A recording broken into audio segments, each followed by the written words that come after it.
આગ ઝરતી ગરમીના પ્રકોપમાં શેકાયો ગુજરાત। અમદાવાદ સહિત 4 શહેરમાં 44 ડિગ્રીનું ટોર્ચર। સૌથી વધુ સુરેન્દ્રનગરમાં 44.7 ડિગ્રી મહત્તમ તાપમાન।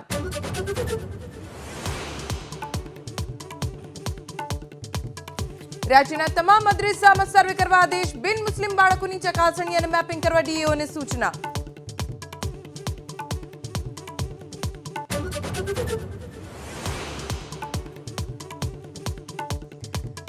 डेडियापाड़ा में सांसद मनसुख वसावा और धारासभ्य चैतर वसावा वच्चे दबंगाई की हरीफाई। अधिकारी ने धमकाव्यानो चैतर वसावा पर आरोप। तटस्थ तपासनी मांग।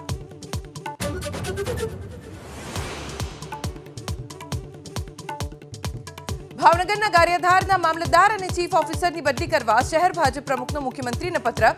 बंने अधिकारी आपना धारासभ्य की खुशामद पूरी करता होवानो आरोप।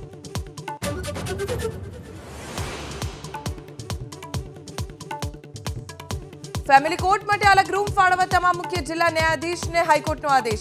तालुका मथकोए पण विशेष रीते फैमिली कोर्ट की स्थापना करवा सूचना।